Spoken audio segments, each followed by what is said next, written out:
right, so we're going to finish skin, and then we're going to get started on the skeletal system, which we'll finish tomorrow. I want to remind you that the bones themselves are on the lecture test. I told you that yesterday. So how do I ask you questions about the bones on my lecture test? Am I going to show you pictures on the lecture test? No pictures, no photographs. So you have to be able to associate the terms with the bones. Okay, so if I ask you what bone has a cribriform plate and a perpendicular plate, you should be able to answer that question today, right? What bone is that? I know you know because we just talked about it. That's not a bone. What bone is it? That's a kind of bone. So that's like when I asked my daughter where she was born and she says Texas. That's not a very helpful answer. Okay, so what are the names of the bones of the cranium? Can you name those? Did y'all do that lab yesterday? You were studying it today. What are the names of the bones of the cranium?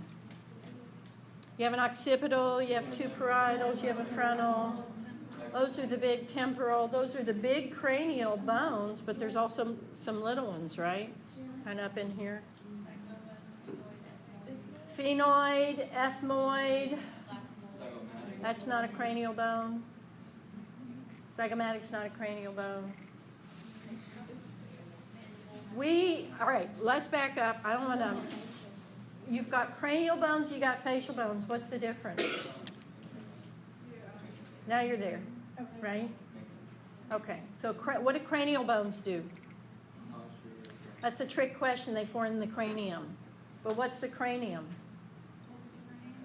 It's the part that houses the brain. So any bone, no matter how large or small, if it forms part of the cranial cavity, it's a cranial bone, even if most of it's in the face or part of it's in the face. Are you with me on that? So if you go back and look in your lab manual, you'll see they're listed separately. Here are the cranial bones, boom, boom, boom, and then here are the facial bones, boom, boom, boom, right? Yeah, learn the categories. Make sure you know which ones are which. Because on the test, the question may be, name a cranial bone that has a sinus or something like that. Okay, so you have to know which bones are cranial bones and which bones are facial bones. Do some cranial bones contribute to the face? Yes. Do some facial bones contribute to the cranium? No. If it's part of the cranium, how do we classify it? It's a cranial bone. Okay? So if it even makes that little tiniest little bit that the ethmoid does, right, with the crista galli and the cribriform plates, that's part of the cranial floor, therefore it's a cranial bone. Sphenoid bone, you know, so we call it the keystone of the cranial floor. All the other bones attached to it. Cranial, even though part of it forms even the palate of the mouth. Okay? All right, so I hope that helps you think about the bones in terms that will help you get the answers right on my lecture test, which is how we got off on this tangent to begin with. If you take the quiz on the skeletal system, that's the test bank for that chapter. Okay, I didn't assign a Learn Smart for that chapter because you're spending 2 days in lab on it. You're studying lab quiz material on it. You have 2 lab exercises on it. So I just gave you 1 practice quiz that covers all the bones, and that's the test bank for that part of the test. All right? So that one, I'm expecting everybody to get all those right. If you miss one of those, it's probably going to be a careless error, right? Okay, so that's 25 out of the 100 on the test. It's 25 per chapter. Okay? Does everybody feel better about bones? All right, so as you're studying for your lab quiz today, those that haven't taken it yet, and your second bone lab today, you're studying for my lecture test, and I'm not going to lecture on that chapter very much. Okay? In fact, I've already lectured on it more than I intended. All right? All right, so back on track with the skin. We left off kind of right here with, we're in the reticular layer of the dermis. What is that? What's the dermis? Is it a layer of the skin? Is it the superficial layer or the deep layer? It's the deep layer. Does it itself have layers? Does the dermis have layers? Yes, it does. It has 2 different kinds of tissue. The superficial papillary layer is a loose connective tissue layer that composes the dermal papillae. So the reticular layer is the deep layer of the dermis. And yesterday we learned that it's a not loose, scratch that. It's an irregular, dense, connective tissue, mostly collagenous, a little bit of elasticity thrown in, right? Is that ringing a bell? Just trying to give you a little warm up here. So as we get into the epidermal derivatives, let's just go back and look at a picture.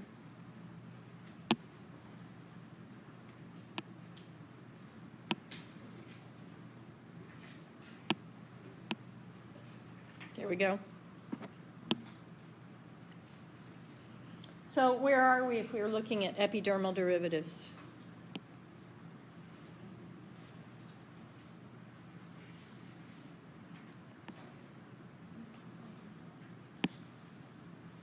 We have to be here in the reticular layer.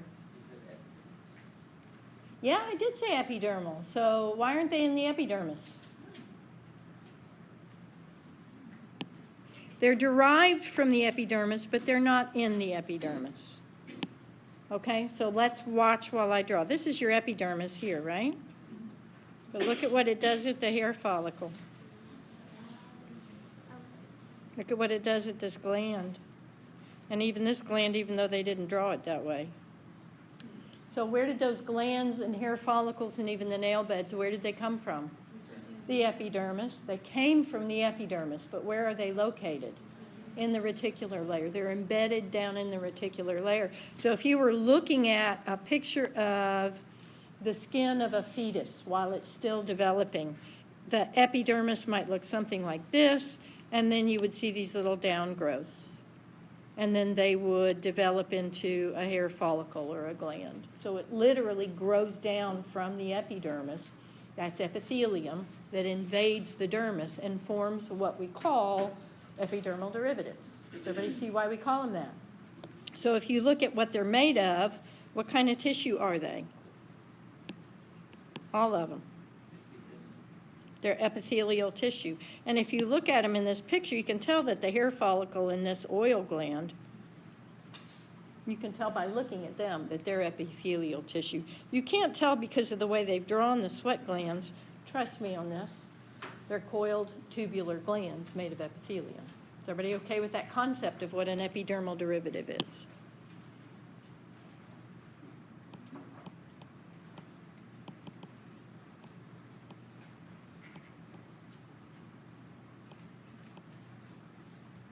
Okay, we also call them, oops, went too far. We also call them appendages. So hair and nails are called the appendages of the skin. I like epidermal derivative because it reminds me where they came from and that they're epithelium. Okay? So we have nails and hair and glands. Nails, I'm not going to say too much about. You have a little bit about nails in your book. And I didn't even put it in the slideshow. I think nails are useful diagnostically. There are a couple of disorders that you can pick up by looking at nails. And you can read more about it in the book. They talk about the abnormal shapes of nails. If you have someone with cardiovascular disease, you can look at the nails and tell. You can also tell, in some cases, if they have a particular kind of poisoning. For example, arsenic poisoning shows up in the nails. Okay, there was a case, I can't remember how close, I remember thinking of it at the time as being local. This woman was poisoning her husband with arsenic. And I'm not trying to teach you guys how to do this stuff, okay? But arsenic does get concentrated in hair and nails. And she was doing it very slowly so that nobody got alarmed. And it looked like a chronic, undiagnosed, peculiar ailment of the digestive system. He was just sick and they couldn't figure out what was wrong with him. And he wound up in the hospital, and they did finally catch her. I'm just letting you know that part now. She got caught. But the hospital staff noticed that he'd been in the hospital for quite a while. She did all his grooming. She kept his hair really short and his nails clipped really short. Why was she doing that? Yeah, because that's where the evidence shows up. So, if you ever see that, let those little red flags go up. Those of you that are going to be doing health care. So you can't physically notice the difference? You can, it shows up as little white lines in the nails. And your book mentions those white lines as a sign of arrested growth that happens periodically, but they don't relate it to arsenic. I need to talk to Dr. O'Laughlin and tell her she should add a little arsenic story to her textbook. The other thing about nails is you can see vascular condition pretty well. So even if you have a patient with dark pigmentation and you can't tell if they're cyanotic or not, and you're trying to assess that, looking at the nail beds very often will help you make that assessment. And just as an aside, one of the other abnormal skin colors that I didn't go over yet is jaundice. So what's jaundice? Yellowing of the skin, what's it associated with typically? Liver failure. That's not the only thing, but that's the usual thing. So it is sometimes hard to diagnose skin discolorations if you have someone with dark pigmentation. And so you start looking in unusual places, nail beds, in humans, the gum. Very often, you can see how well the circulation is if you're looking at the gum. If jaundice is bad enough, even the yellows or the whites of the eye will turn yellow. It's got to be pretty bad. And just in case you need to know it, if you suspect your pet has jaundice, where are you going to look? And if you're looking at the eyes, it's probably too far gone. But if you look at the lining of their ears, they don't have like a nail bed, so we can't use that. So look for the lining of their ears. I had a cat that had been grieving because the other cat had died. And my daughter was in charge of feeding the cat, and she casually mentioned that the cat hadn't been eaten for a while. The food was untouched. And I said, how long? And she said, oh, maybe a couple of weeks ever since the other cat died. Oh my gosh, has she even come out of the closet in your bedroom in all that time? No, as a matter of fact, she had not come out of the closet. So one of my colleagues here is a vet, so I said, you know, what do I look for in a cat that is starving because she's in grief? And she said, look for jaundice. I said, how do you tell if a cat's jaundiced? And she told me, look at the lining of her ear. So I went home that day, flipped that little ear open, just as yellow as could be. Took her into the vet. We had to force feed her for a couple of weeks, and she lived a good 10 years after that. So we all missed that cat, the other cat. So what can I tell you about that? Okay, so nails, diagnostically useful. Hair, this is not a cosmetology class, so if you have questions about hair, feel free to ask. The way hair grows can indicate a person's nutritional state. But there's so many genetic factors associated with hair growth that it's almost impossible to make predictions about what's going to happen. One of the conditions not covered in the textbook is an autoimmune condition in which the antibodies that a person is producing inappropriately actually attack the hair follicles and make the hair fall out, usually in one little patch. So occasionally you'll see someone just out in public, usually a guy, because girls are just a little more sensitive and will cover it over with longer hair, but you'll see a guy with just a bald patch, a little circular bald patch here or there, and that's an autoimmune condition called alopecia. Alopecia is just the general term for hair loss, and that term is in your book. I have a nephew, actually, with alopecia totalis universalis. What do you suppose that means? No hair anywhere on his body, totally, completely hairless. He actually gets steroid injections in his eyebrows so that he has eyebrows, and he wears a hat a lot. But he has zero hair. Started out with one little bald patch when he was in high school, and now his nails are starting to be affected. So he's on some kind of immune suppression. We have autoimmune diseases that run through our family that we've only become aware of in the last couple of generations because my family was in West Virginia coal mining territory. We just didn't live a long life. So we didn't live long enough to die of weird exotic diseases. And now, you know, things are better, times are better, and so we're dying of different things than our ancestors did. What can I tell you about that? So I have hypothyroidism. It's probably autoimmune. My sister does, my dad did, my nephew does. So it's just autoimmune diseases run in the family, and you should probably be aware of that if you have a similar situation. All right, we're going to move on and talk about glands. There are two basic kinds of glands. sweat glands and oil glands. There are a couple of other kinds. They're sort of derived from these. So we'll pay attention to the main kinds, and then we'll learn a little bit about the others. A sweat gland usually is embedded down in the reticular layer. It typically is going to have its own duct that opens up at a pore somewhere at the top. Some of them might open out into a hair follicle, but these are a different kind. So we have two main kinds of sweat glands, and they're called merocrine and apocrine. And the names are misleading, so we're not going to get into that. But if you're going to have trouble remembering which one's which, try to remember that you have millions of merocrine glands. That's the main kind of sweat gland, and its job is simply evaporative heat loss, right? And we talked about that when we talked about cystic fibrosis, right? The other kind, the apocrine kind, is the one that opens into the hair follicles.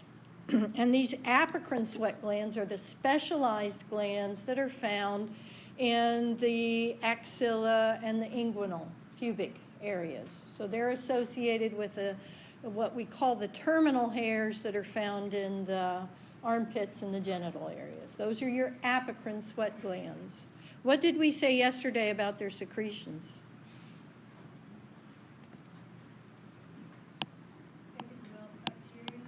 Right? So we associated them with pheromones. And the secretions of the apocrine gland have organics in them, and the bacteria can break down those organics into end products that have a particular aroma. Whether the secretion itself is a pheromone or the bacterial end product of its digestion is a pheromone, I don't know. But we do know that at least some humans respond to at least some pheromones. In my opinion, this is probably the base of love at first sight. What do you think? When you say someone just, we connect it with a chemical attraction. It was an immediate thing. So I have friends that swear that that's what happened. I can't say I've personally experienced that. Maybe I'm just too rational. My husband cooks and washes dishes. What can I tell you? Yeah, he is a keeper. He is. But there may be something to that. It's hard to say. We talked about musk secretion yesterday and how that's connected to this. There have been some intriguing studies that support the idea of pheromones. We ran out of time before I talked about them. But you may or may not know that women that live together tend to cycle together. Did you know that? Women that live together tend to cycle together. If you live in a dorm with a bunch of women, or you share an apartment with a bunch of women, or you're on a sports team with a bunch of women, everybody's cycle gets kind of in sync with each other. Not much fun for the guys in that group, let me just tell you. But there's evidence that that's the case. What's synchronizing those cycles? The only thing I can think of would be pheromones. Remember that pheromones are below your level of consciousness. You can't detect them consciously, so how are you going to know? So they've done a bunch of studies, again, mostly funded by the perfume industry. One of the studies they did, which I found interesting, but remember these are small studies and they're all intriguing, but there's been no wide-scale studies to support or deny them. But they had a bunch of guys volunteer to sleep in a identical white cotton t-shirt. So they had all these guys wearing the exact same kind of shirt, slept in the shirt, brought the shirts in, gave a bunch of women the shirts to sniff. They had to sniff them, sniff test, and rated the aroma of the man who wore that shirt based on whether they thought it was a pleasing scent or not. Okay, so they gave him some kind of rating scale. And then they ran some immune system compatibility tests to find out whether that man and that woman were compatible if they were going to have children together. And that's kind of a weird and esoteric thing, but there's a way to do that. Okay? And they found a correlation. So what does it mean to have a correlation? What does it mean for two things to be correlated? That just means that they are changing together. It doesn't mean one causes the other, but it's still intriguing to know that somehow women are attracted to men with whom they are compatible in terms of making babies. I think it's cool. Again, it's a tenuous link at best, but still.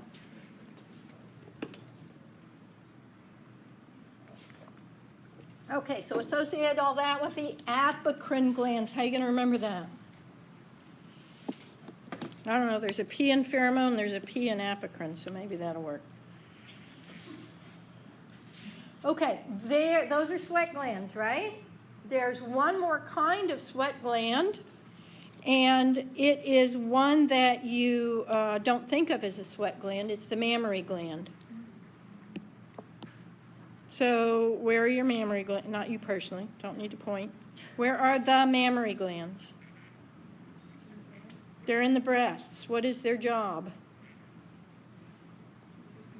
To produce milk, to feed the babies. So what is milk? If the mammary gland is a modified sweat gland, what does that make milk? Modified sweat, I guess. Doesn't sound very delicious when you put it that way, but okay. Go home today, have a nice cold glass of modified cow sweat. It'll be delicious. Okay, and of course the secretions are very different in milk than they are with the apocrine glands than they are with American glands, but enough about that. Our other kind of gland is the sebaceous gland. These are the oil-producing glands. And sebaceous glands are found usually associated with the hair follicles. That oil is very viscous, so as the oil is secreted, it kind of coats the hair, lubricates the hair, and then as the hair grows out, that just sort of helps spread the oil onto the surface of the skin. What's the purpose of the oil? How does it protect? What does it do? Is it killing things? No. So if it's protecting, how is it protecting? Keeps the skin from drying out. What happens if skin is dry? It tends to crack, and cracked skin lets germs in, right? Okay, so it lubricates the skin, prevents the skin from cracking when it dries out. That's protective. It also has a low pH, as does sweat, and low pH inhibits the growth of bacteria and fungi. So an slightly acidic pH helps. There's also a modification of the sweat glands found in your ear canal. These are the ceruminous glands.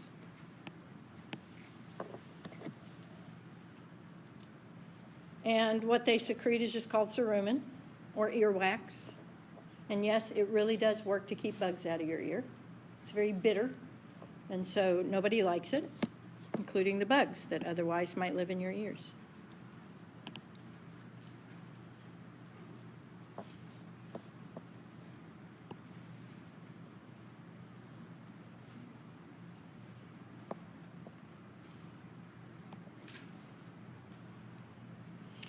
Okay, so that's the story on the glands, more or less. Other structures found in the dermis, you do have nerves, you have sensory receptors. You also have some little tiny muscles that I want to talk about a little bit.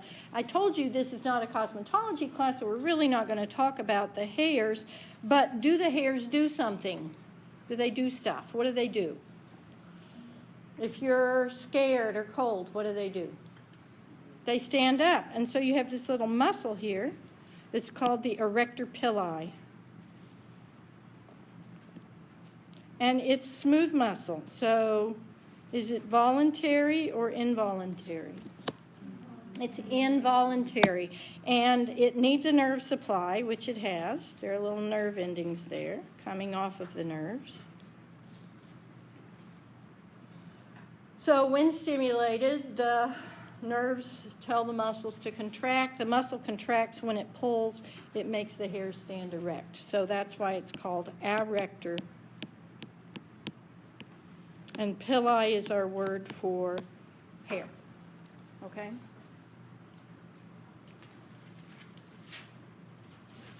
So I have nerves in there. Not only do I have nerves that are going to make the erector pili do their thing, I also have nerves that are going to make the glands secrete. So you can see some nerve endings here. that are going to the glands, mostly to the sweat glands. You knew they had to be stimulated, right?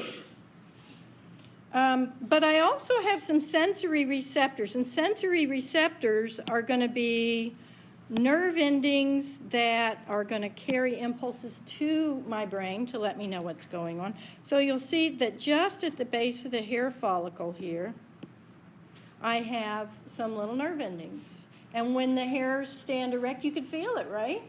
So you're aware of that. Or if a mosquito lands on your arm and it makes the little hairs move, you can feel that. You can feel the motion of the wind across your skin. You also have some nerve endings that sit in your dermal papillae. They respond to a certain degree of touch. You have nerve endings up in the epidermis. How did we know that? Didn't we already study the epidermis? And see that there are little tactile receptors there. There are also pain nerve endings in the skin. We knew that because we talked about paper cuts. So there are pain nerve endings there. There are tactile receptors there. There are tactile receptors in the dermal papillae. There are tactile receptors deep in the skin. Here's one right here. There are tactile receptors that sit in the middle of the dermis. There's bunches of them. Okay? You have, I'm pretty sure in your chapter summary, you have some information on those. I want you to go ahead and learn them. They're in the skin, learn them associated with the skin. And that way, when we get to the nervous system, we won't have that on top of everything else that we have to learn. Okay? So you're specifically assigned to learn those receptors. Any questions about that?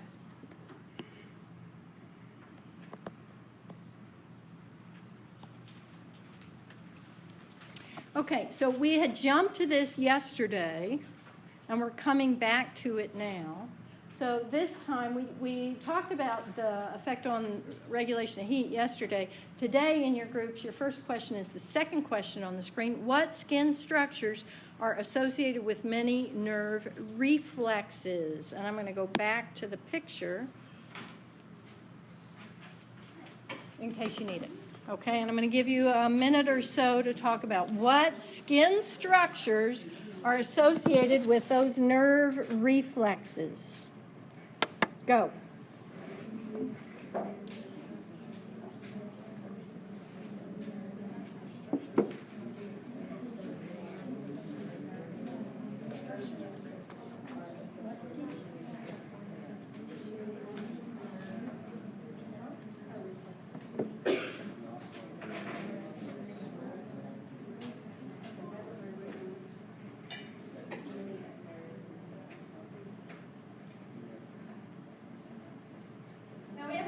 Parts of a reflex arc, but y'all remember that there were three parts to a homeostatic mechanism, right? You need a receptor, you need a control center, that's brain or spinal cord, and you need an effector. So right now we're just focusing on the receptors and effectors. Those are the two parts.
sensory end of things, what do we have?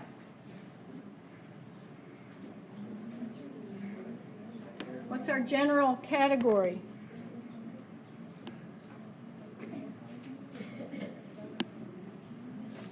Sensory receptors in the skin. Hair follicle receptors, you have tactile receptors, you have pain nerve endings. Are pain nerve endings usually involved in reflexes? What do you think? What's your gut feeling on that? Yeah, you think they are. In fact, they're probably not, as we'll see. Okay? But definitely our tactile ones. What about our thermal ones? Can you tell hot and cold? So you have sensory receptors for temperature. Do those get involved in reflexes? Absolutely. Make sense? Okay? So tactile, thermal, the hair follicles are actually classified as tactile. We have pain. Yeah, that pretty well covers the gamut. All right, and then what about on the other end of things as far as effectors go? What do you have? What are the categories of effectors? Do you remember what an effector is? For a homeostatic mechanism, the effector is the thing that carries out the response, right? There are two categories of effectors, muscles and glands. That's it. If it's an effector, it's either a muscle or a gland. Do I have muscles in the skin? What do? They make the hair stand up. Do I have glands in the skin? You betcha.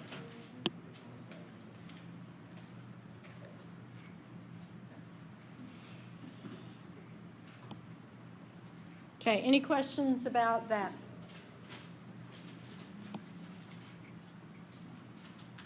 All right, I want to talk very, very briefly about the subcutaneous layer. The subcutaneous layer is not technically part of the skin. I don't know why it's not. I guess it's not directly connected to it. It's just up under it. So if y'all don't get to do dissections in lab. You get to look at animals that have been dissected, but all the dissection's done for you. And I'm sorry, that's a budget issue. So sorry. I think you get to cut eyeballs. That's going to be about it. Yeah. Every table used to have its own pig, and it was like, we did cats for a while, but yeah, okay. Don't get me started on the budget. Anyway, you can do your own dissections at home. All you need is to buy some raw chicken. That's, it's going to give you the same experience. So don't cook it first. Kind of ruins it. But if you have ever peeled the skin off a chicken leg or whatever, underneath of it there's usually a thin membrane that's kind of transparent. That's what this looks like, okay? Now, very often, at least on the chickens my husband buys, he goes to the grocery store too. He doesn't just cook and clean, he shops. I'm telling you, he's a keeper. Okay, but if you get those really big chicken breasts that look like that chicken had to have been raised on steroids, those big ones, yeah, they have a lot of fat on them. So that fat tends to accumulate in this layer. The subcutaneous layer is also called the superficial fascia. And if there's a superficial fascia, guess what else there must be? There's a deep one too.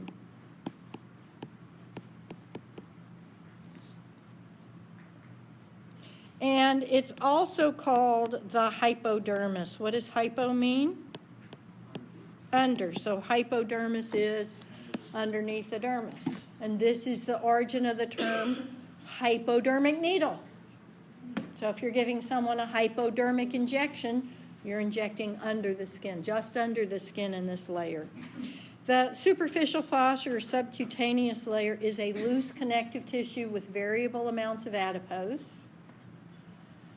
And this tissue is very thin because it's kind of fragile, but it's also almost completely continuous. It's under almost all skin. There are a few places in the body where the skin is attached to the underlying, either the deep fascia or the bone itself, like along the crest of your shin.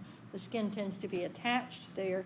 But for the rest of it, your body, once something gets into the superficial fascia, it can diffuse from there, it can travel. And this comes back to that nasty disorder I was talking about yesterday. Does anybody remember what that was?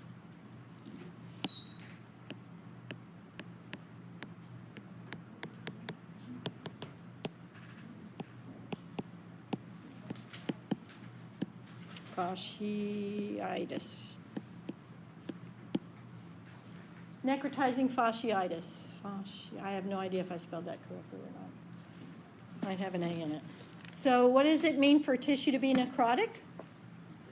It's not just dead, it's rotting dead. Okay? It's not just dead, it's just sitting there dead. So if it's in the fascia, and typically it's going to be the superficial fascia, then it can spread.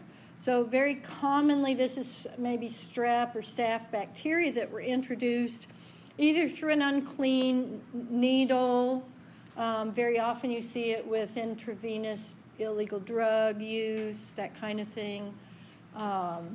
Occasionally you'll see it with animal bites. I know of one case of a girl who was on a zip line, and she got tangled in the zip line, and it just sliced through the skin on her leg. But she was zip lining over a creek or a pond, and she fell in the water, and they had to amputate. It got so bad they had to amputate. They could not get the infection under control. So when you take microbiology and you learn sterile field in nursing and how to sterilize things in micro, yeah, I want you to remember this, because this kills people. It does. And even if you live, it tends to be very disfiguring. They have to cut through the skin to get to that fascia. And if it can go anywhere. It can go deep into the muscle. And once it's in the muscle or in the bone, yikes, it's really hard to get infection out of bone. It's just very resistant to most treatments, and they actually have to usually embed antibiotics into the bone to get rid of it. And even then, they have to cut it out. Cutting infected bone out means cutting a big dent in your bone and leaving a cavity in its place. So the organisms that cause this can then spread from there. The worst, I told you yesterday, you could ask me later about the grossest story I know. Are you ready to hear the grossest story? Yes. Yay, gross stories. So there was this guy who was a medical student with a drug habit. This is not a good combination, is it? Yeah, because if he got found out, he was going to, his career's over. He'll never be a doctor if they find out he's an IV drug user. And, of course, he's stealing his drugs from where? From the hospital where he's working. And, he's got all these devious mechanisms to hide his use, one of which is very carefully choosing the site of injection. So if you don't care if people know you're a drug user, you inject in the arm, usually, because you don't care if people see it. But if you do care, then you inject in really weird places, like the webbing between your toes. The skin is very thin.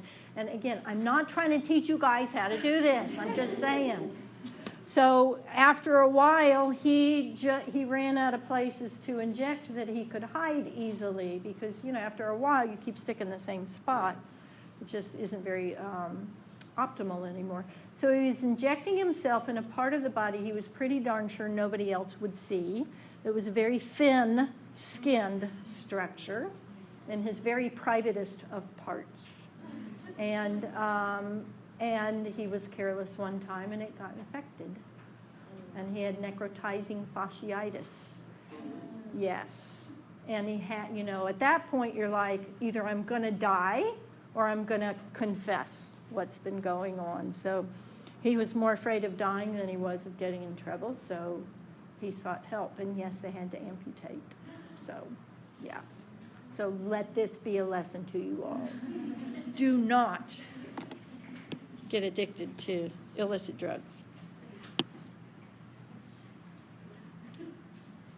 Okay, I'm mindful of the timer. I tell you the bear story. So if we have time at the end, you can ask me about the bear story. Okay, moving on to tissue repair. We already talked about this, didn't we? We did this just yesterday, right? So I'm pretty sure we already did it. And here you can see that first you have the trauma, then it's going to bleed. And what was the importance of inflammation? What happens if you inhibit the inflammatory response with drugs, anti-inflammatory drugs? It won't, in some cases, won't heal, or it delays healing or inhibits healing. What was granulation tissue? Remember what that was? the very thin, well-vascularized, rapidly just throwing some blood vessels in there, easily bleeding, fragile tissue. And then what was the difference between fibrosis and regeneration? Which one do we prefer? Regeneration, because you regain the function, and with fibrosis you don't.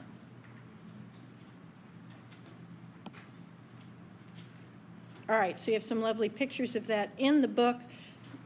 Why are we going through this twice? I do it with the tissues chapter. We're in the skin chapter here. So your authors are putting it in the skin chapter simply so that they can show you those steps in the skin. And one of the things that I mentioned but didn't write the name of was the macrophages. What do macrophages do? They eat. They come in and they eat things. And they eat, in the case of a wound like this, if you've got any dirt in it or wood splinters or whatever, they'll eat it.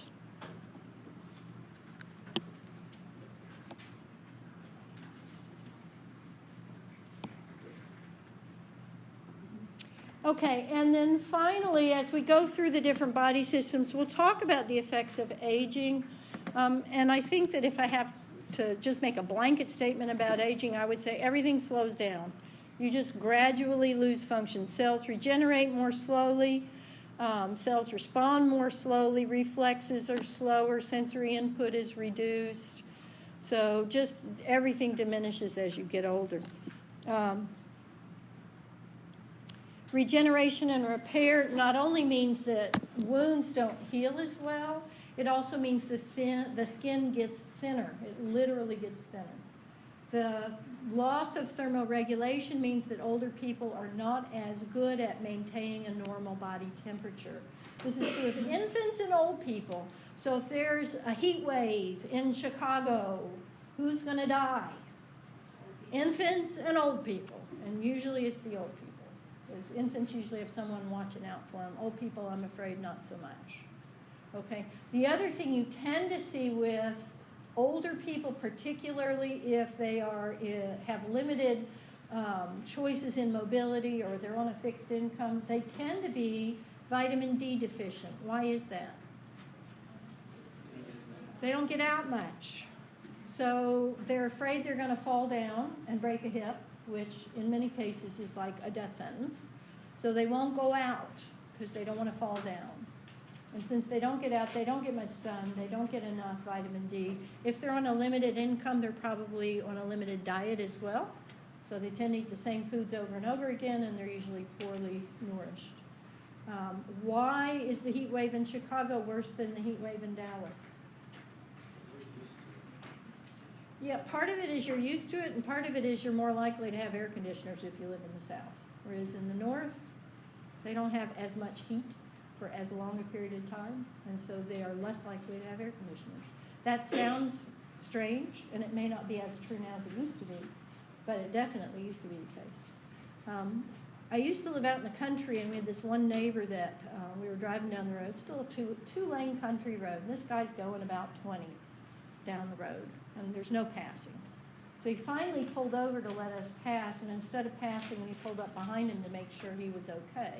Because, you know, we've been behind him for I don't know how long, and he was just going like 20 miles per hour. So we just wanted to make sure he was fine. And so we got out of the car and said, "Are you okay?" And he said, "Oh, I'm fine, I'm just driving around in the heat of the day." And we said, "Okay." Like, why? He said, "Well, my house doesn't have an air conditioner, but my car does." So he would just get in the car and drive around in the heat of the day, so he had air conditioning. I wouldn't have thought of that. Okay, why do you have an increased risk of cancer as you get older? So you have less regeneration, you have a longer lifetime of exposure to potential harm, right? And the cells that are involved in immune surveillance that are policing for the appearance of cancer are not as good at responding. Plus, honestly, the longer your life is, the greater your risk of cancer. I mean, you can die young and be cancer-free. What's your preference there? Would you rather die young of something else or live a nice old age and die of cancer? Okay, I'll leave that as one of those hypothetical questions. What kinds of cancer do we see in the skin? What do you know of something that's called a carcinoma? That's a cancer of? Not skin. Carcinoma is not specifically skin. What is it? Epithelium. So anything that's called a carcinoma is a cancer of the epithelium. We have a basal cell carcinoma and a squamous cell carcinoma. What do you think the difference is? What layer is it in? So if it comes out of the basal layer, it's a basal cell carcinoma. What's the difference?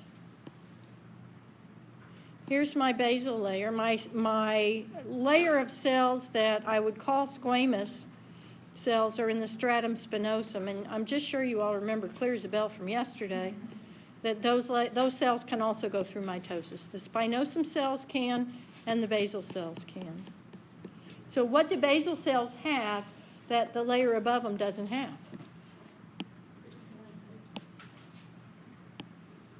They're a single layer, but aren't they attached to the basement membrane? Aha, so that's a fundamental difference, actually. And so what we find is that if it's a basal cell carcinoma, it tends to stay put, at least until the cells have become so anaplastic, so abnormal that they start to invade locally. But if it's a squamous cell carcinoma, if it breaks through that membrane, it's more likely to spread sooner, okay? So generally speaking, you're going to have less metastasis, less spreading if it's a basal cell than you will if it's a squamous cell, okay? Either way, you're going to see it on the surface. What's it going to look like? These pictures don't help me very much. But you'll notice in the top picture, it's got kind of a pearly edge to it. Most people that have that just say, well, it's a scab, it just never healed. Anytime I hear I have a wound that did not heal, I'm sorry, that's alarm bells to me. Wounds should heal. So my husband had one of these on his arm, and he got it treated fairly quickly. Just as background, his dad had died of melanoma, so he was already pretty spooked by the concept of cancer.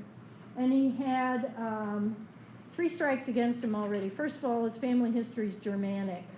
If you know anything about German, it's Northern Europe, and they have very pale skin. So not good protection from sun, okay? Second of all, he's a fish biologist, so he's outside a lot, so high levels of exposure. And third of all, family history, his dad had died of melanoma. So yeah, we're pretty paranoid. Not to the point where I have an app downloaded that I take pictures of his skin or anything like that, although I'm sure there's one out there. But we do watch for spots. And when he had that one, he just had it removed. The guy used what looked to me like a cheese slicer. You know, it was a thin wire, and he just sliced through it. And he took the deepest layer he sliced, and that's the layer he sent off to the lab. What's he looking for in the deepest layer? See if there's still any cancer there. What if there is? He still got it. He didn't slice it all out yet. So he would have had to go back. Does that make sense to everybody? If the deepest layer they sliced off is cancer-free, then they got it all. And the piece he took was at least, you know, twice in every dimension as the spot that he was taking. So he had just this big divot taken out of his arm. The skin grew back. And I don't even pretend to remember where it was. Well, darned if he didn't get another one 20 years later. And he got a little too casual about this one. It was on the side of his nose. And eventually I nagged him into going and getting it looked at. He said, I know it's a little carcinoma. I'm like, yeah, okay, go get it taken off. The longer you wait, the deeper it's likely to invaginate. So that time it had actually invaded into the cartilage of the nose. And let me just tell you, as soon as they call it reconstructive surgery, they charge more for that than they do for removal of a small divot of skin. So you wouldn't be able to tell by looking at him. The surgeon did a great job of making his nose look right, but I can tell that it's just a little off on one side where they had to remove a little bit. So, so the lesson to be learned there is not to let them persist. If you have a spot, have it taken off. So now I get to tell you about my father-in-law's melanoma. A melanoma is a cancer of the melanocytes. And these guys are different because even though they're in this same layer as the basal cells, they're not really attached to the basement membrane. So they sit in that lowest layer, but without the anchoring of being stuck to the basement membrane. So they can spread pretty easily. And they can metastasize locally or at a distance. All they have to do is get down in here into the blood supply or the lymphatic vessels, and typically it's lymph. And so they'll get these metastatic cells can get pulled out by your lymph nodes. Unfortunately, that doesn't necessarily kill them. So the first time my father-in-law knew he had an issue, he already had a tumor in the armpit. Why was it in his armpit? Spookily, same arm that my husband had a skin cancer removed from. It embedded in the lymph node, and there it grew. His chiropractor found a lump in his armpit, and then they had it diagnosed. And they said, well, it's a melanoma, and we can remove this tumor, and we will, but that doesn't cure the cancer. Because by the time they found it then, it had surely spread beyond. It was a fairly large tumor, about the size of a grape. So, and so they did chemotherapy, and it was not sufficient. So he was diagnosed in April and was dead the following February. So that to me was a fairly quick, because they were doing therapy the whole time. And to me, the tragedy was he had a mole, kind of like the one you see in the picture. He'd had a mole on his arm, and he'd had it checked. And then that mole went away. And so his doctor said, well, if the mole's gone, there's nothing to worry about, right? Yeah, wrong. Because the surface initial tissue was gone doesn't mean it hadn't, in fact, changed in ways that would make it able to metastasize. No one could have predicted that. But if he'd had that mole removed when he was younger, then, we wouldn't have all had to go through that. It metastasized to his liver and to his intestine, I know. They put him on interferon for a while. Have you heard of that? Interferon is a treatment for cancer? Well, we'll worry about it next semester, but it was actually an experimental treatment at the time. And when they took him off the interferon, because it was obvious that even though it was helping, it wasn't going to cure him, and it was an expensive treatment, he started having little tumors pop up everywhere, which, while it didn't save his life, at least it informed us that the interferon really was having an effect. So there's that. So what are the risks of melanoma? What would make you worry about getting a melanoma? What do we usually associate a risk of melanoma with? Severe sunburns, especially as children.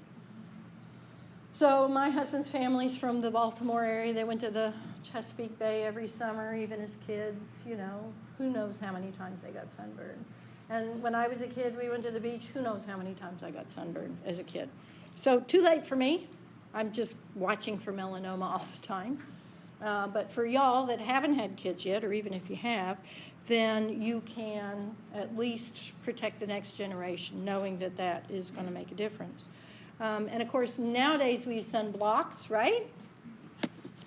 Does getting a suntan reduce your risk of skin cancer? Why not?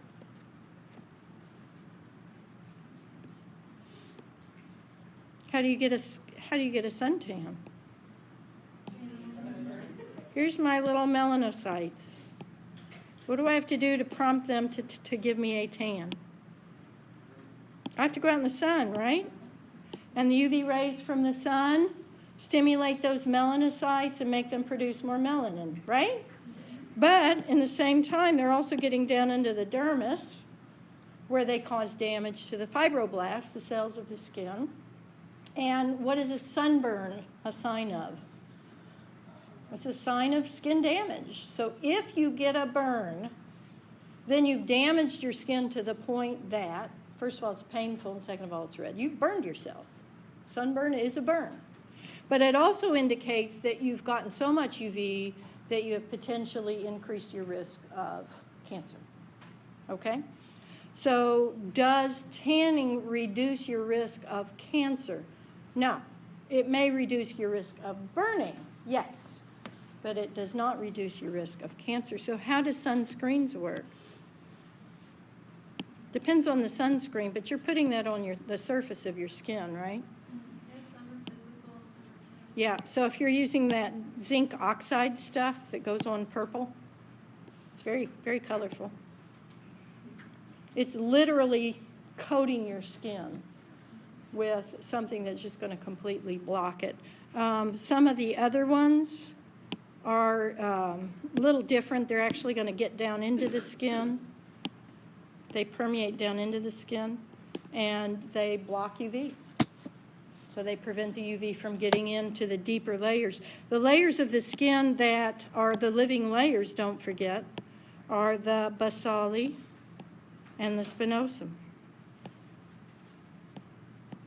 If it's up in the granulosum layer, we don't care if those cells mutate. They're on their way out anyway. Okay? The UV rays will not only damage the cells, they'll also contribute to the breakdown of the collagen fibers and the elastin fibers. When you damage dense connective tissue, what it heals as is fibrotic tissue, right? Scar tissue. So that increases the amount of wrinkles on the skin. So lifelong exposure to UV increases your risk of wrinkles. Does that make sense to everybody?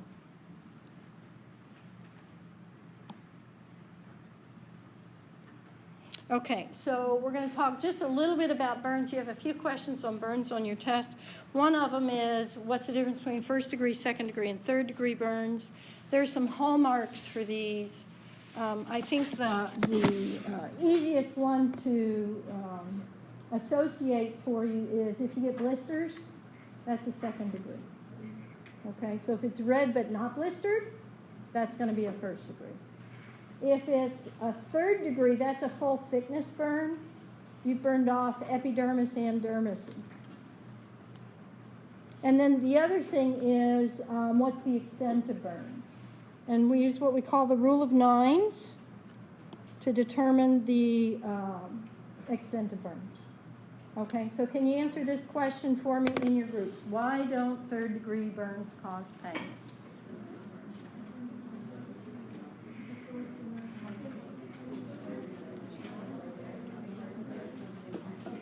Isn't there a fourth? Never heard of it before. Like where it goes from there to bone, right to bone?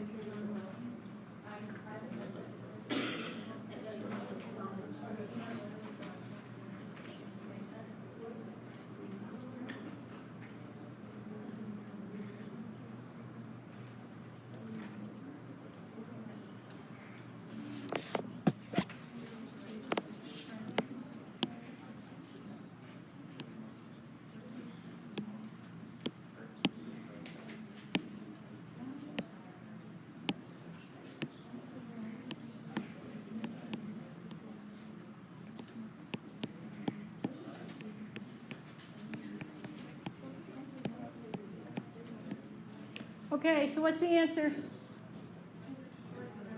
Destroys the nerve endings. You got pain nerve endings in your skin if you burn the skin off. At least it doesn't hurt. Now, that doesn't mean it doesn't hurt in the deeper tissue or at the edges of the third degree where it might be a combination of first and second degree.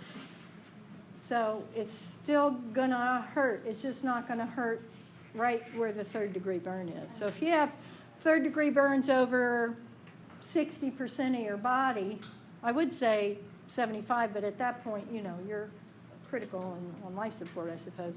But if you have a significant extent of third degree burns, it just doesn't hurt, except around the edges. It's going to hurt there, and then the deeper ones. And of course, what do we have to do to treat that patient? Oh, yeah. So we have to remove the dead skin. If it's burnt to a crisp, we have to remove all of that. And then in the meantime, as the deeper tissues are healing, guess what else is growing back? Some pain nerve endings. So that's usually pretty painful. Okay, any questions about that? All right, your book has a little thing on Botox. So what's the deal with that? Botox actually, and we'll study that when we get to the nervous system, paralyzes muscles. So if you're frowning all the time and you're getting wrinkles because you're frowning, then Botox injections simply paralyze the little muscles, and that's it. Smooths the skin out because you paralyzed yourself. Looks just gorgeous, doesn't it? Okay then, so, if it's done right, it's, I'm sure, very attractive. Okay, so we talked about collagen and how people are using collagen to try to remove wrinkles. So what's the difference between using Botox and using collagen? Do you remember what I said about collagen when I talked about it? Doesn't get absorbed through the skin. So if you're putting collagen on topically, on top of your skin, it's not going to get absorbed. There are other things that people are using now that can be absorbed that they say stimulates collagen production in the skin. I haven't been able to evaluate those. But you can also get collagen injections. You can. Okay, so why would you do that? It's a filler, so it's actually going to fill out. If you have, for example, pock marks from acne or from measles or chickenpox or whatever, if you have some significant thin spots in the skin that are basically scar tissue from an infection, then collagen injections will fill the skin. Yes? I have a question about this. Isn't that part of what's needed? Isn't that part of This Clostridium? Clostridium? Botox? This bacteria that they put? It's not, I know yeah. it's not the same thing. but Right. How is it related? There are two Clostridia bacteria. C. diff is Clostridium difficile, Right. which has its name because it's difficult to treat. Right. Different Clostridium. It's just a different bacteria. Okay, this is Clostridium botulinum. Okay. So it's a different species, if you want to call it that. Bacterial Not in the species are same different. family? It's the same genus, but that doesn't mean it has the same mechanism. Okay, do they both produce toxins? Yeah, but they have different toxins with different modes of action. So is it a fungi? No, it's a bacterium. Bacteria? So you've heard of botulism, right? Botulism kills. This is the same stuff. It's the same toxin, but we're giving it in little tiny micro doses in very specific spots. And we use Botox to reduce the contractions of muscles when contracture is a problem. So it is a paralytic agent, though. But C. diff is a totally different thing. Two bacteria that are in the same genus don't have to be as closely related as you assume they should be. They don't have to be. Bacteria are just different. Okay? Does that answer your question as well as I possibly can at this point? That word popped up, and I Yeah. was reading that right there. When you see Clostridium, if you know that's to, the first thing I yeah, it's like, what? Yeah. When they first started using Botox, I was like, what? What are you're using something that is a lethal thing. Yep, you are. They're just using it very carefully. Okay, and then finally we have these things called concept connections. I'm going to tell you to read them. The concept connections are going to connect this body system to all the other body systems. When you read through these, they're pretty much obvious and common sense. But it does help just sort of reinforce the idea that all your body systems work together to create one complete organism. And I'll try to make those connections when they seem pertinent. Okay, we're finally done with the integumentary system.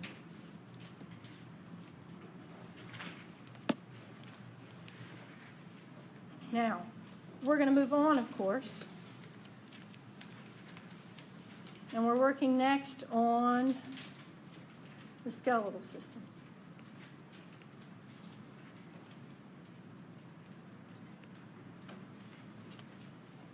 There are actually 2 chapters that deal with the skeletal system. Chapter 7 is the physiology, histology stuff. And Chapter 8 is the one I already told you. It's the bones and the parts, and I've already assigned those, right? Okay, so we're going to start with our themes again, levels of organization. Can you tell me what is a signature chemical of the skeletal system? Using that word the way I've been using it. What chemical do you associate with bones? Calcium.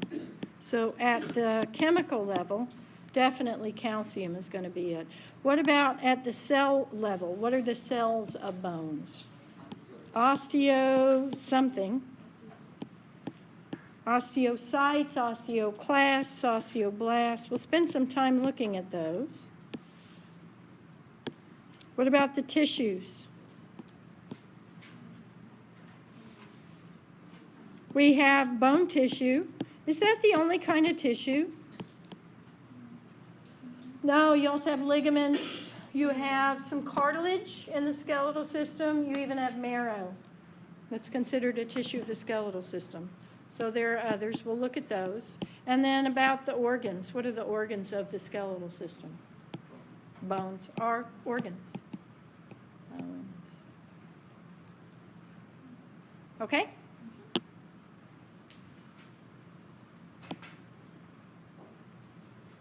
All right, so it's not just bones, it's also ligaments, it's the components of the joints, including the joint capsules, the cartilage in the joints, and then, of course, tendons. What's the difference between a ligament and a tendon? Do we have that one nailed down?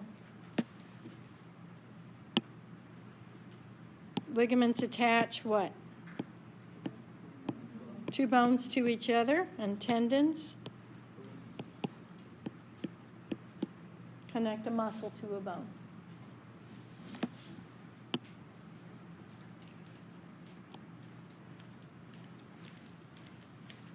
Okay, so I've got a little video I'm going to play that's an introduction to the skeletal system.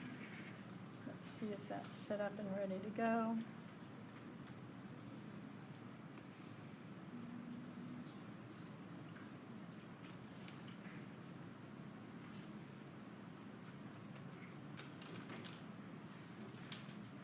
I don't know why the sound's not playing. Let me try restarting it.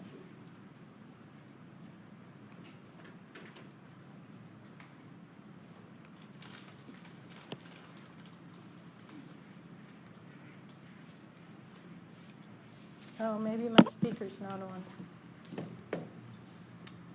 You know it had to be operator error, right? Welcome.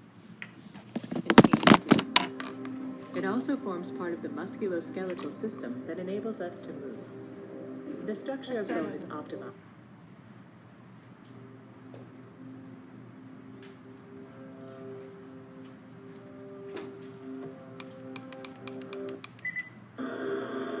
The human skeleton gives the body its shape and provides physical support for the systems contained within. It also forms part of the musculoskeletal system that enables us to move. The structure of bone is optimized so that it is strong but relatively lightweight. The interior of bone is composed of bone marrow. It is surrounded by 2 major types of bone tissue: cortical bone, or the hard outer shell of bone, and trabecular bone, the spongy-looking center. The amount of each type of tissue in bone is dependent on the function of that bone. The basic unit of cortical or compact bone is the osteon. It is composed of successive concentric lamellae. This structure contributes to bone strength by resisting bending. Cells called osteocytes are distributed within the concentric lamellae. Osteocytes form a complex network that is thought to be important in maintaining the viability and structural integrity of bone. At the center of the osteon is the Haversian canal. These canals contain blood vessels and nerves. The blood vessels within bone facilitate the exchange between osteocytes and the blood. Trabecular bone is present in the interior of some bones and resists compression. Osteocytes are also contained within its structure and again play an important role in sensing local changes in strain. Trabeculae are covered in a layer of flattened lining cells that are thought to be involved in the dynamic process by which bone is formed and broken down. Bone marrow is found within the interior of bones.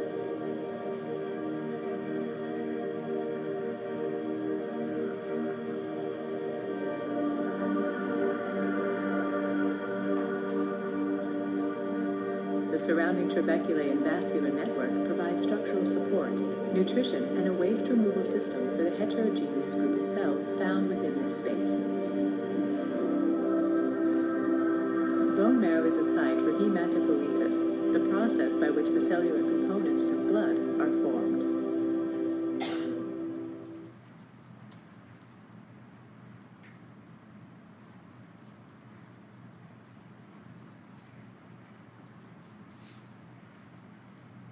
Okay, so we have two kinds of bone tissue, compact and spongy. Did you study them in lab?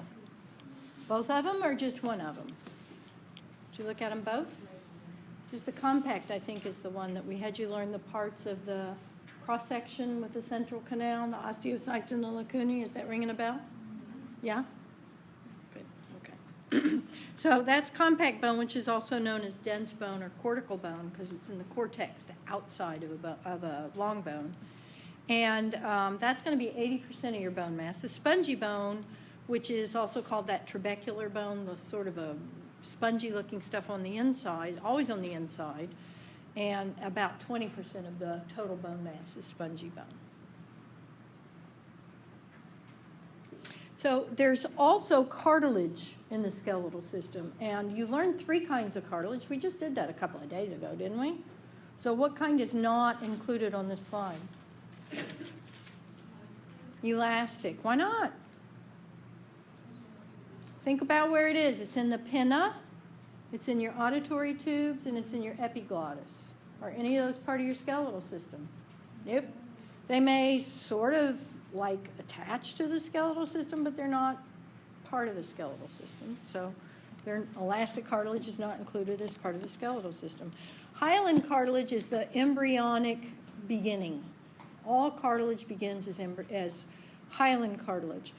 But you find it in some specific places, and some of these actually have names you need to know. So what do we call the cartilage that attaches ribs to the sternum? That's costal cartilage. Okay? At the ends of some bones, that's articular.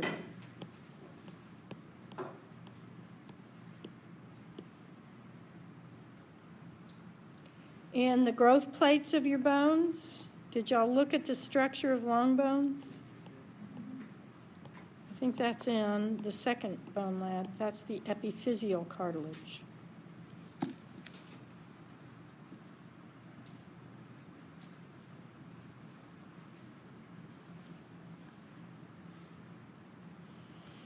And almost the entire skeleton starts out as hyaline cartilage, and then most of it's converted to bone. Where do you find fibrocartilage? Fibrocartilage is going to be just a reinforced cartilage to help withstand compression. The intervertebral discs, the pubic symphysis, and the cartilage pads in the knees, which each one of those pads is called a meniscus.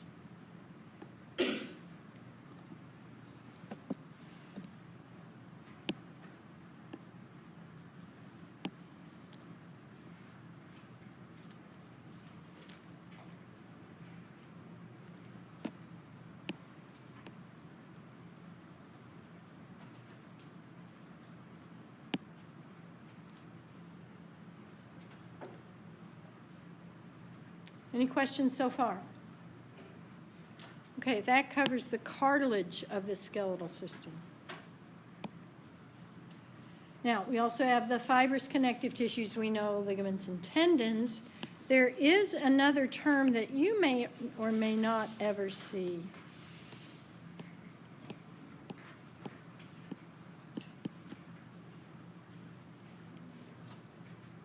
This is one of these words that you think somebody made that up. Well, of course, somebody made it up. Somebody made up every word. So apo means upon or attached or above or connected to the top of. Neurosis refers to your brain. So where are you going to look for an aponeurosis? You might think on top of your brain, it's actually on top of your skull.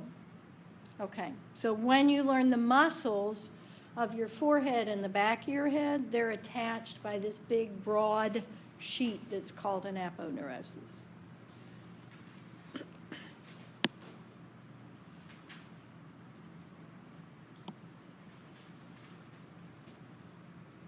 All right, so you have a diagram of your book showing you some of those cartilages. Where are you going to look for articular cartilage? The ends of bones where they connect to other bones. Where is all your costal cartilage? So on the ribs. Intervertebral disc, what kind of cartilage is that? Of my two kinds of cartilage, which one is it? That's a fibrocartilage. Pubic symphysis, fibrocartilage. Look in the knee, and you find both kinds of cartilage. Articular cartilage, but also the meniscus.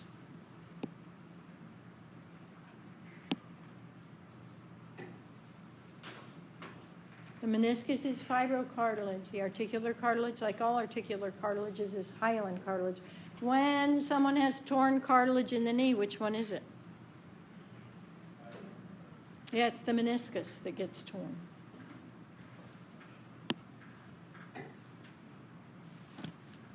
And if you're looking at the picture of the kid and wondering why there's a kid in this picture, what do we see there? The growth plate, the epiphyseal plates, which are hyaline cartilage. So we'll get into those as we get into the growth of bones. All right, functions of bones. The question I have for you here is which one of those are vital. And in your groups, I want you to argue amongst yourselves and come up with a list of the 4 that are listed there. Can you try to rank them in order of which one's the most important and which one's the least important?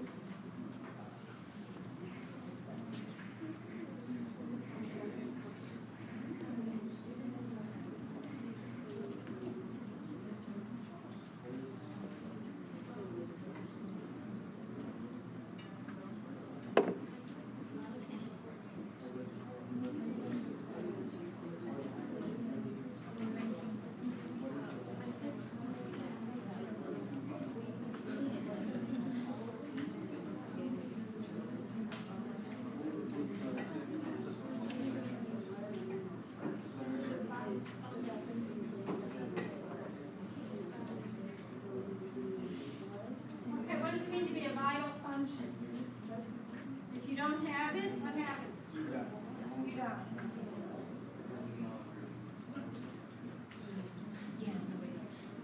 So vital means giving life. So it's vital if you don't have it, you die. What if you had them all right now, you're a healthy adult? Which one, if you lost it, would you die the fastest? Which one, if you lost it, would you live the longest? Let's do it that way and see if that helps.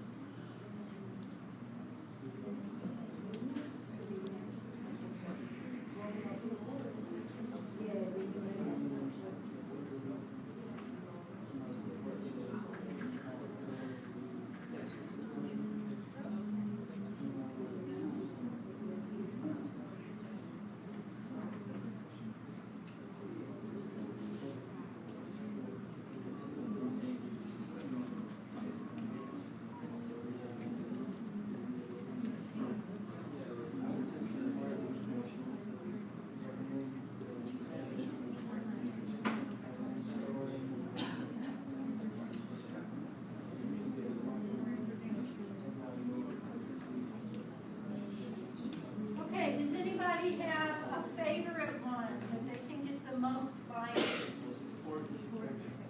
Support and protection, what are you thinking?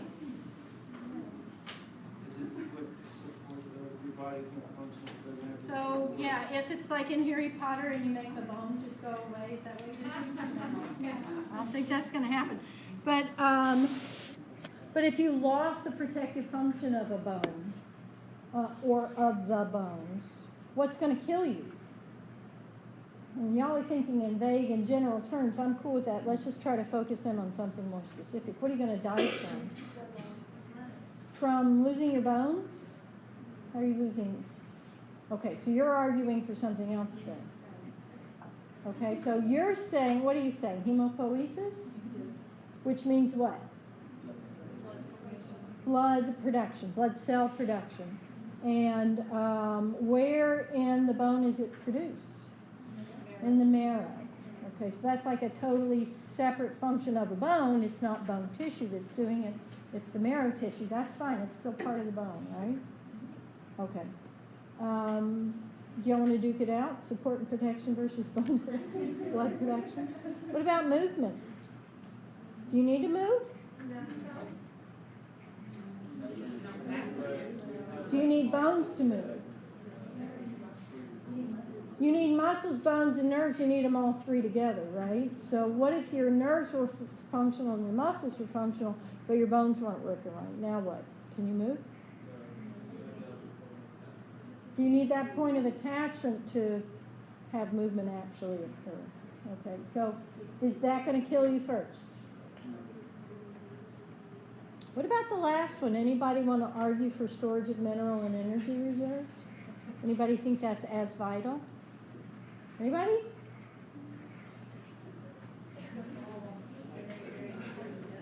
You know, eventually any one of them may do you in, but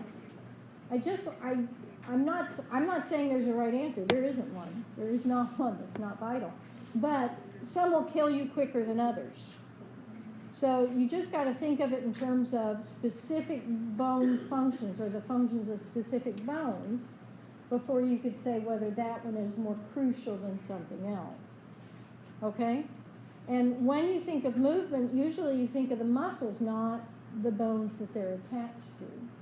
But if you couldn't move the bones, if you had ossification of the joints and the muscles were pulling but the bones wouldn't move, then they're not going to work right. It's just not going to work. Does that make sense to everybody? Just as a point of getting thinking. So in terms of support, you know, your vertebral column supports your body, right? In terms of protection, you have a nice hard cranium to protect your brain. You have a rib cage that's not as solid as your brain case. Why is that? Why do you have open ribs around the vital organs of your lungs and heart? You need the ribs to move in order for the lungs to move, right? Whereas in your brain, there's no moving parts, okay? So you make the protection as strong as you can afford, but in the case of the rib cage, here we are stuck with a trade-off again. Is it as protective as the cranial case? No, it can't be. You've got to have the ability of the ribs to be moved. And that's the movement that I think of when I think of vital movement. If I stop breathing, then I'm not long for this world, okay? So if my rib cage is in some way fixed and cannot move, but generally that's going to be a muscular problem, not typically a bone problem. Does that make sense to everybody? What minerals are we storing in bone typically? It's our favorite mineral, calcium. That calcium is typically stored with phosphate. So you get storage in the form of calcium phosphate. That's the calcium mineral salts that make the bone hard. And what do I mean by energy reserves? What is our usual energy reserve? Think in terms of the nutrients you eat and store. How are you usually storing calories, excess calories in the body? In the form of fat. So do you have fat reserves associated with your skeletal system? Yeah, you have marrow inside your bones. That marrow can be red marrow, which is doing red blood cell production, or blood cell production, but it might be yellow marrow, which is just fat storage. Okay, is that crucial, essential? Are you going to shrivel up and die if you run out of yellow marrow? No, that's not going to happen. So of all the functions on this list, energy reserves is like way at the bottom. Okay? Mineral reserves. Let's put it this way. If I have a limit to how much calcium I have in my diet, I am calcium restricted. Am I going to use my calcium to make my bones hard so they're good and strong? Or am I going to use it for other things I need calcium for in the body? There are 4 things I need calcium for in the body. Well, there's more than 4, but I'll give you it in 4 categories, okay? Calcium makes nerves secrete neurotransmitters, nerve endings secrete neurotransmitters. Calcium makes muscle contract. I think you knew that. Calcium makes gland cells secrete. And calcium makes bones hard. So looking at those 4 vital functions, which one's at the bottom of that list? Hard bones is at the bottom. So if you have someone who is calcium deficient, they tend to have soft bones if it's a chronic condition. Does everybody understand why that is? So there's some terms for that I'm going to go ahead and give you, just because I'm afraid I'll forget if I don't. Oh, ran out of room. Osteomalacia, softening of the bones.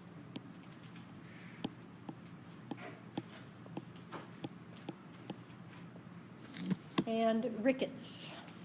Have you heard of rickets? What do you know about rickets? It's a calcium deficiency in infants and children. How can you tell by looking at a kid if they have rickets? Any ideas? Usually their legs are bowed, like seriously bowed. Like if a normal leg should look, that's a thigh, there's your little kneecap, and there's a leg, and there's a foot. That's not too bad of a drawing, is it? This is a kid with rickets. Really seriously bowed legs. Why are their legs bowed? Their bones are soft. Why are their bones soft? Because they never had enough calcium in their diets to make the bones hard to begin with. And generally speaking, these kids are, they're poorly nourished. Malnutrition, not deprivation. They're not starving, they're just eating poorly. So their parents or whoever their caretaker is not making good choices. So there was a guy who worked on the groundskeeping crew, and his daughter had a baby the same time I had my first kid, so we were always comparing how much does she weigh and all that stuff. My kid was 17 pounds when his grandson was 40 pounds. Now, some of that's genetic. But he told me he kept telling his daughter that she needed to feed that baby more nourishing food. And his daughter would tell him he doesn't like that. He doesn't like milk. So she was giving him juice and cookies. What's in juice and cookies? Sugar. Sugar, sugar, sugar, sugar, sugar. So that kid was putting on weight, not getting much calcium at all. And when I finally did see him, yeah, he was a hefty little thing, but his legs were just as bowed as could be. So I've seen it. You know, you go out and about in Tyler, you're going to see people with all kinds of conditions we're not even going to get started on. But don't be surprised if you see rickets. So what's the difference between rickets and osteomalacia? Usually osteomalacia is seen in the elderly on fixed incomes. Why? They don't get out much. They're not getting their vitamin D. They're not well nourished. They're not getting any exercise. The calcium deprivation is associated with bad diet and not enough sunshine. And so their bones get soft. And what you see typically with that is kind of a flattening of the pelvis and collapsing of the vertebrae.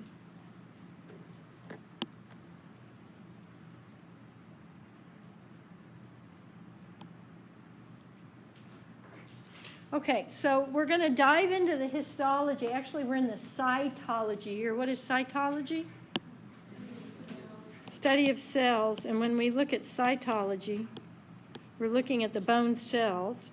And here we are looking in spongy bone, and one of the things I want to point out to you is that everything you see here in sort of the bone color, that's the bone matrix. That's the calcium salts with collagen in it. So it's hard to pick out, but let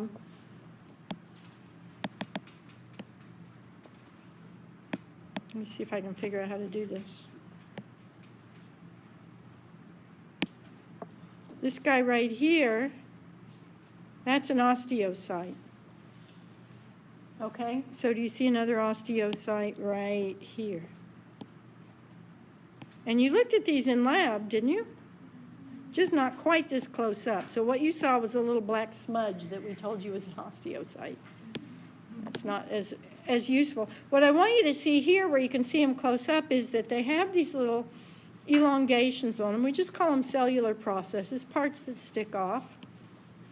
But where these parts stick off, they run through the bone, and the process of one osteocyte will come in contact with the process of another osteocyte. It's like they're holding hands in the matrix there. Okay, and you get diffusion of nutrients and wastes along these pathways, and they will run all the way out through to the cavities of the bone or into the canals on the inside. That's their connection to the blood supply. So these little tunnels through which the bone processes form are something you learned in lab, I hope. The canaliculi, or canaliculus is one of them. Those are the little channels through which these osteocytes run their little processes. So even though the bone matrix is solid, these little tunnels leading through the bone are fluid-filled tunnels with the cells, the living cell processes in them. We also have another kind of cell here, the osteoblast. Osteoblasts are the cells that make the bone. And you'll see that they are on the surface of the bone. You'll also see that, oh, that's not it. That's the wrong cell. Hang on. Here's my little osteoblasts right here. And they do tend to form little tidy layers.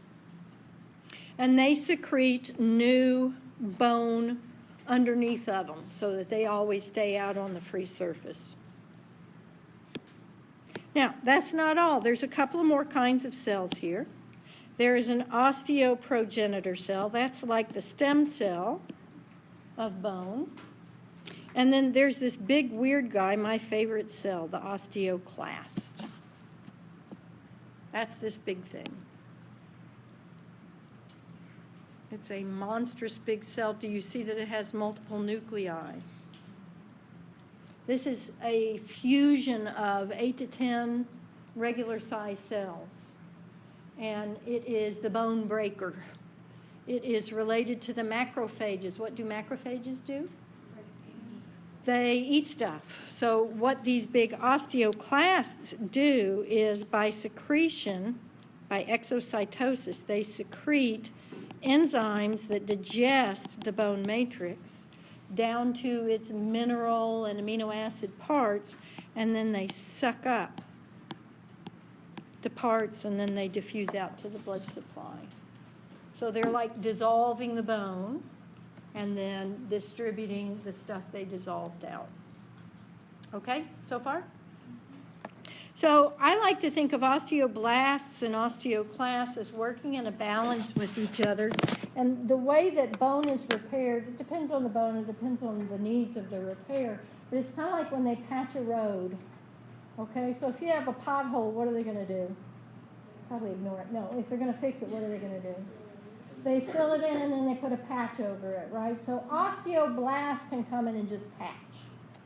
But if they're going to really fix the road, and in Tyler they do that to the main roads, like the one by the Rose Garden, because that's where the tourists come. And what will they do to fix that road? About every 5 years or so. They strip it down completely, and then they build a new road surface. So osteoclasts are coming in to strip old bone out. The clasts are the breaker cells. And they'll come in and break the old down, and then osteoblasts can come in and lay down new cells.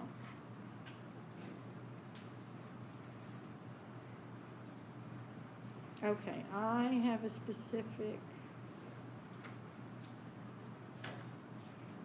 thing I want to do here, and I've lost it. Hang on. So.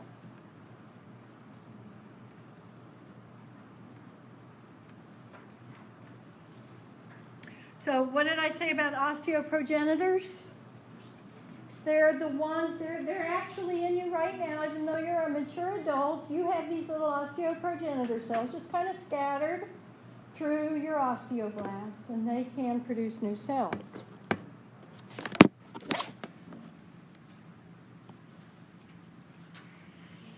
Osteoblasts are the ones that make new bone. What they produce first is a mix of protein, mostly protein, and that includes collagen. And we call this organic mixture the osteoid. And then the osteoid is later going to calcify. So when you make new bone matrix, you make it in 2 steps. First, the cell secretes the osteoid, which is full of collagen, and then the calcium salts precipitate on top of it. Once they become entrapped within the matrix, if an osteoblast surrounds itself completely instead of staying parked on a free surface, then it becomes an osteocyte. So if you want to think of it, an osteoblast can kind of paint itself into a corner and get stuck there. And once it's stuck, now it's the osteocyte. Whoops. Do osteocytes do anything? Mostly they control the pH, and in so doing, they make sure that that load of calcium that was deposited stays put. Do they live forever? Sorry, no. But they have a nice long lifespan, 50 years, maybe more. So they live long enough. What happens when they die? Now you need your road repair. What are you going to do first? Bring in the osteoclast. Get rid of the dead osteocytes in the matrix they're no longer maintaining. Bring in the osteoblasts. Replace it.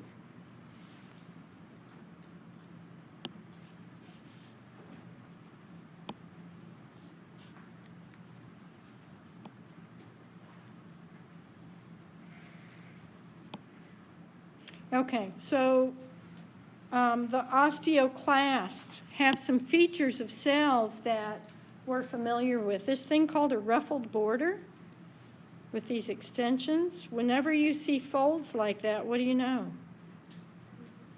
That's a high surface area, right? That ruffled border is a series of microvilli. And what do microvilli do always? Microvilli? They absorb. Wherever you see microvilli, you know absorption's going on. So what we also have, and it's really hard to see, you have lysosomes. What do those do?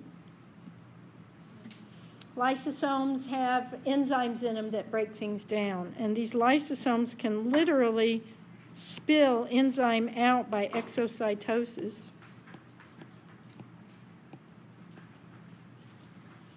And that digests the bone matrix. It breaks down the collagen, it dissolves the calcium, and then all that stuff gets absorbed up into the osteoclast. Okay? Generally speaking, your osteoclasts and your osteoblasts are balanced. There is a disease, Paget's disease of the bone. Paget was one of those doctors that described more than one condition. So he described this condition of the bone. Paget's disease of the bone occurs when osteoblasts and osteoclasts are out of whack with each other. So in one part of the bone, if the osteoclasts are overactive, they're digesting the bone away till it's so thin it can break easily. But in other parts of the bone, the osteoblasts are working overtime and they're making the bone thicker. So it's just a disconnect between osteoblasts and osteoclasts. Paget's also described a disorder of the breast. So there's also a Paget's disease of the breast, which has nothing to do with the bone disease. Okay, so I mentioned the osteoid. It's got collagen, it's got proteoglycans and glycoproteins, which we know absorb water easily. It gives the bone tensile strength. Tensile strength means it doesn't stretch very well. Okay? It makes the bones more flexible. If you look at the inorganic components, which is about 2/3 of the bone matrix weight, it's mostly calcium phosphate. It forms this mineral crystal we call hydroxyapatite. There are other things that can be incorporated in there, including some things like strontium, which ordinarily we wouldn't worry about, but it can be radiated out after a nuclear accident. So radioactive strontium is associated with nuclear reactor accidents, and there have been 2, 3. There was Chernobyl. What was the most recent one? Nuclear reactor accident. What do y'all remember? Nuclear reactor accidents. It's not real high on your horizon, is it? You just don't think about it much. You remember the one in Japan? Now that I mention it, do you remember it? Not Hiroshima. That was World War II. Well, Chernobyl's the only one you remember? 2011, is that the one? Somebody could Google that. What caused it? The meltdown. What caused the reactor to have an accident? What was the trigger for the reactor accident in Japan? The tsunami. What caused the tsunami? The earthquake. So when you put nuclear reactors in earthquake-prone areas, then, you just got to be ready for that. That's basically what happened. March 2011, and you remember that date you caused? I was in Japan. You were where? I was in Japan. You were in Japan when it happened? I was in the Navy. Oh, okay. So you weren't there. Did you get called up for support or anything? Wow. What do you remember about it? Most memorable. Well, I was out to sea, so I don't remember everything, but I remember helping people evacuate. So you helped get people out of, not necessarily out of that, you weren't in that area helping them, you were just Right. helping disperse people further away. Yeah. So that's absolutely fascinating. You're the first person I met who was there.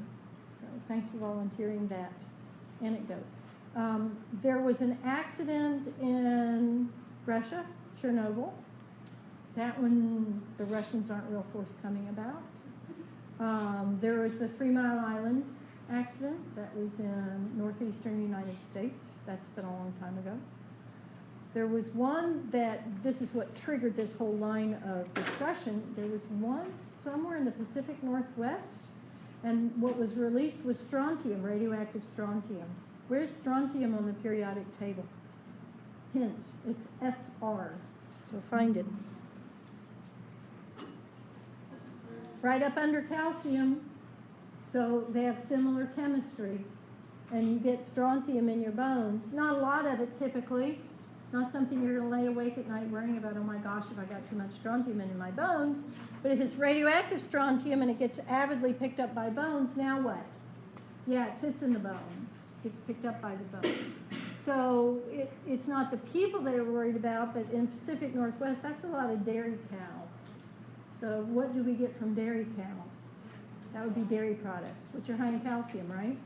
Except in this case, they would also be high in radioactive strontium, because it was just, falling to earth on the grass, getting picked up by the cows. Okay, one of the things that you get to try at home if you're inclined is to figure out a little bit of the bone chemistry. And you don't have to actually do it. You can take my word for it. And I don't remember if we do this in lab anymore or not. But if you take usually a small bone, and the ones I recommend if you really want to try this is one of the tiny bones in the leg of a chicken, or even better, a turkey. Because turkeys have those little kind of splintery thin bones. And soak it in vinegar. My advice to you, if you actually want to do this, is clean as much of the meat off of it, the muscle off of it as you can. Stick it in a Ziploc bag, add the vinegar in there, and then you just don't even have to open the bag. And what you're going to do is leave it for a couple of days or longer, and eventually that bone just turns to rubber. What did you do to it? You added vinegar. What does that do? What does that remove? The calcium. Okay, just like in the eggs that we used for the osmosis demonstration, how did we get the shell off the eggs? We soaked them in vinegar. That breaks down the calcium salts. So what's left in the bone if you've dissolved the calcium out is that rubbery, collagen-laden osteoid. So that makes it flexible. What if I took that out and left the calcium? Is there a way I can do that? You don't have to remove it. You just have to break it down. And you do that when you bake it. So when you bake your turkey legs or your chicken legs, if you bake them long enough at a low enough heat so that they don't burn, they just become very brittle. What have you done? Calcium's still sitting there in those bones. Those bones are still hard. but they're brittle now because you broke down the collagen. Okay, so collagen makes the bones flexible, and calcium makes them hard, gives them compressive strength. Okay, so that proportion of organic to inorganic, about 1/3 organic, about 2/3 inorganic. And the protein makes them flexible, and the calcium makes them hard.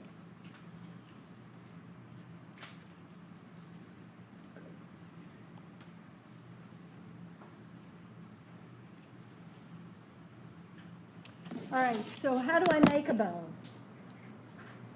If I'm already to the point where I have osteoblasts, and we'll talk about the background of how we got that far, we'll do that tomorrow.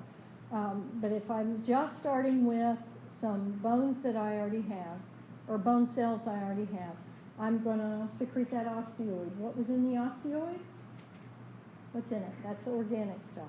Collagen and some glycoproteins. The collagen I focus on because I already know that that's tough but flexible. Okay, so far?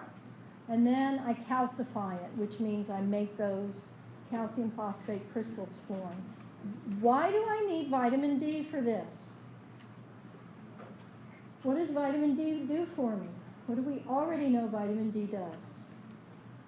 We know where it's formed, right? It's formed by the keratinocytes in the skin under exposure to UV. We haven't looked at all the steps yet, but vitamin D increases the ability of your gut to absorb calcium. So if you have a lack of vitamin D, then you tend to have a calcium deficiency. If you have a calcium deficiency, are you going to put it in your bones first or last? What else was on our list of things that need calcium?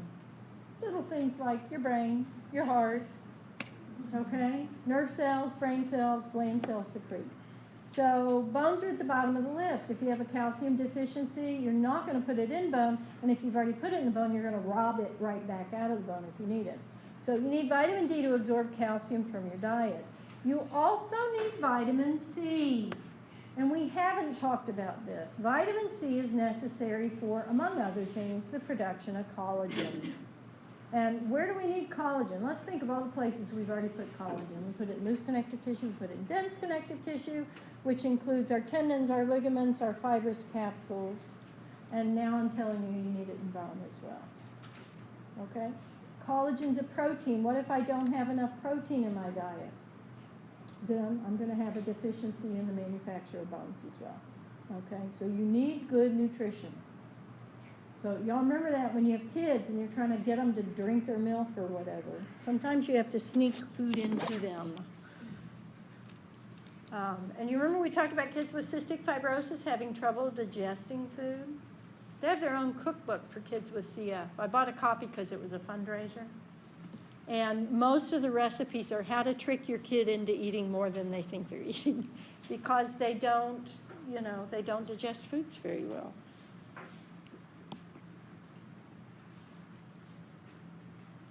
Let's see where I am. Okay, y'all did this in lab, right? Okay, enough said.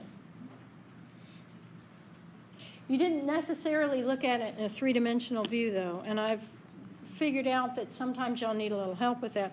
So what you saw was the cross-sectional view. So looking at the longitudinal sectional view, do you see how the blood vessels interconnect with each other? So my blood supply, which is going to enter the bone probably about halfway up, and next time you go to lab, which for some of you is this afternoon, look on the shaft of the long bone. Look for a neat little round hole about halfway along the shaft. You'll see it there. And that's the opening for that blood vessel, and it's called a nutrient foramen. What is a foramen? It's a hole in a bone. So the nutrient foramen is about halfway up the shaft.